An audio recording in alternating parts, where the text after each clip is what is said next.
Guys, I mentioned around 12 months ago that Tesla was really aiming to do something possibly more important than selling cars. And I wasn't talking about robotics or energy storage or being a robo-taxi company. What I was referring to was this. Tesla's aim to become one of the biggest global electricity networks in the world. It's applied for licenses to become electricity distributors now in more than 14 countries. Australia is the latest place, but in Australia they've done something different. Tesla actually has the safety or the battery management software contracts that enable some of the biggest batteries in the world to actually operate. Tesla makes a profit from their operations. But Tesla is wanting to take this one step further, and it just did. Hello my friends, welcome to the channel.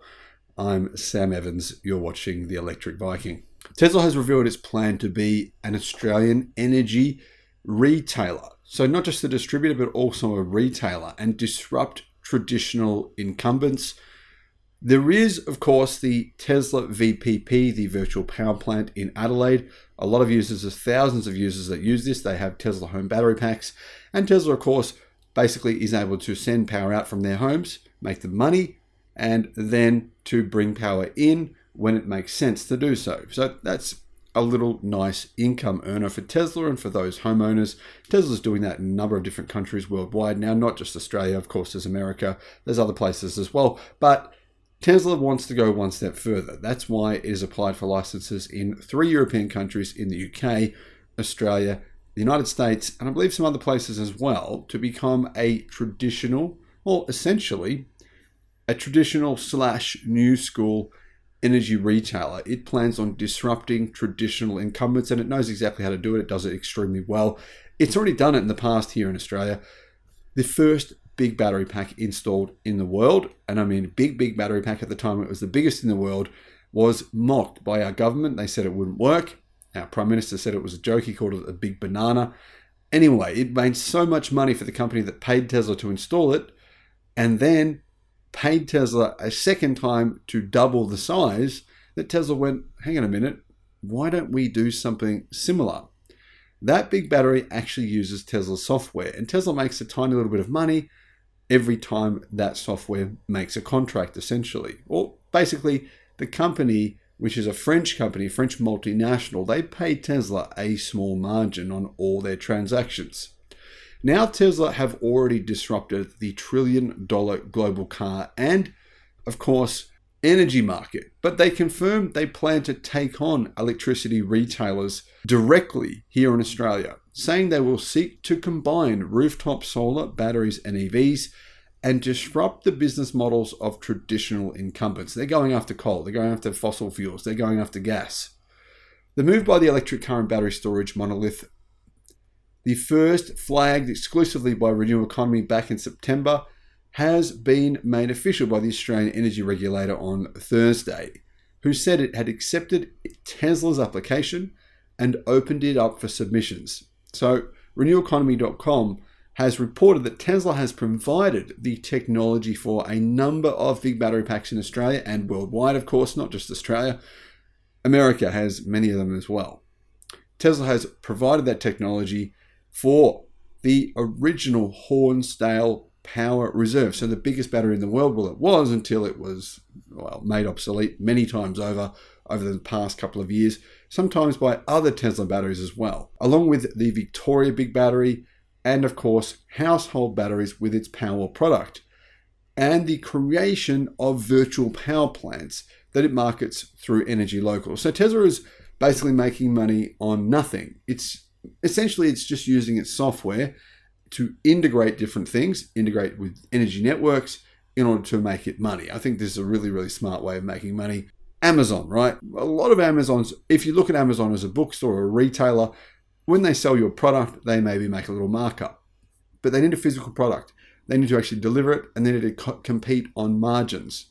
Very difficult business model. Of course, Amazon's real business model is not actually selling things. They don't make much money on that. They make most of their money on cloud services. But the point is here, traditional business models are operating in a different paradigm. The future, in my opinion, of being able to make a large amount of profit is to do things like subscriptions or to operate in a way where you don't need an actual physical product.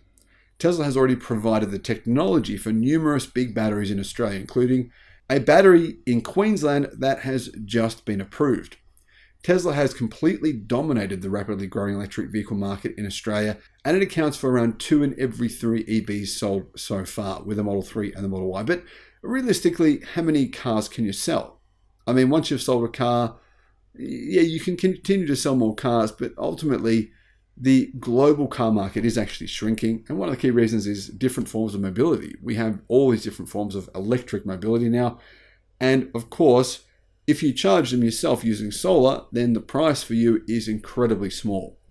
Tesla now wants to combine storage, renewable energy generation, and EVs in retail electricity packages for households across the main grid, something that the existing big energy retailers have been slow to come to grips with. So Tesla is going to have a one-stop shop. You go to Tesla, you buy, say, an EV, and at the same time, you get solar. You get possibly a battery pack on your wall. You get an integration into the main grid, and Tesla then enables you to make money and pay for your system. So how long will it take you to pay off? Well, it depends on how big that is. Tesla is seeking a retailing license for Tesla Energy Ventures in New South Wales, Victoria, Queensland, South Australia, Tasmania, and the ACT. In other words, in every state in Australia. And it says it will target households and small and large scale commercial customers. Like its similar ventures in the United States, California, Texas, and the UK, its initial focus will be on customers who own a Tesla EV or a household Powerwall battery, or even a bigger Megapack battery in the case of commercial customers. And this is the fastest growing section of Tesla's business. Its energy business is far outpacing its automotive business. Tesla said this would happen, and obviously they knew what they were talking about. They were correct. Incredibly, there is 150,000 Tesla customers in Australia, and that number is apparently growing quickly, says Renew Economy. Tesla's rationale is that it would like to control the appliances to service grid markets such as pricing events, in other words, disrupting peaker plants and frequency control, and it will also help manage the load of its large and growing EV supercharger network across the country. So Tesla will try to make you more money and themselves in more money in the process by going for the low-hanging fruit. The low-hanging fruit are peaker plants.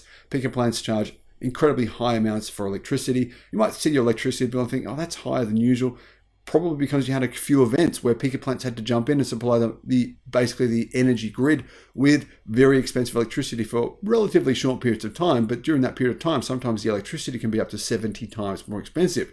Tesla can basically take over those periods, disrupt those peaker plants, and make a lot of money in the process.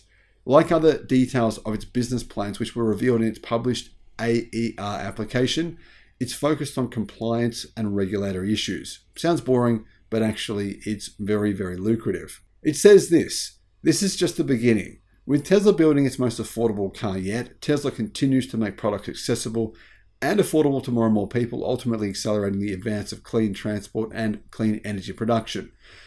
Electric cars, batteries, and renewable energy generation and storage already exist independently, but when they are combined, they become much more powerful. That's the future we want. The Australian venture will be led by Cleve Schupp, the Melbourne-based head of global marketing and content for Tesla's energy division. The Tesla Energy Ventures currently has little more than a handful of employees, but this will grow. So if you're looking for a job and you live in Australia, I would be looking at Tesla. I mean, this is an industry where there's massive growth potential. And if you only work there for a short period of time, that's pretty good to have on your resume. In a recruitment drive in the UK, before the launch of Tesla Energy, the company highlighted its intention to disrupt the energy market in the United Kingdom and the legacy utility business as it has done in the global car market. It said it's looking for a new executive with a healthy skepticism of the status quo to manage the company's entry into the UK market. Tesla made it clear it was aiming to support the transition of the entire grid to 100% renewables, which still is obviously still part of Elon Musk's ambition, despite us getting sidetracked by some of his own personal political views, which I don't think really play into this. The reality here is that Musk wants to see a better planet. And I do believe whether or not Tesla play a part in that in your decision making, that will happen independently of individuals who might be offended by his comments. I do think that Tesla will enable and definitely help the world go green, or at least become carbon neutral within the next 20 years. A lot of experts are now saying, yeah, the electric Viking is crazy, but actually 2050, that's feasible. Why is it feasible? Well, the cost of what Tesla sells is coming down in price. May not seem like it, but it actually is. The cost of batteries is coming down. The cost of EVs is coming down. And in particular, this year, the cost of solar panels has fallen. A lot of people are saying, why are these wind farms being cancelled? There's a lot of uproar recently about some wind farms in different places around the world being cancelled. The key reason is what I just mentioned. The cost of batteries and energy storage has come down so far that in many instances, it's now more economically viable, whether that's for you as an individual or for a business or for a government in terms of at a grid scale. Realistically, what will likely happen though, aside from all that, is millions and millions of customers will be able to go off grid. Now, will they necessarily go off grid? Not necessarily, but they will be independent of the grid, able to make money from the grid or even leave the grid if they so choose to. And in my opinion, that gives people a lot of power. What are your thoughts? Let me know in the comments. Thanks for watching.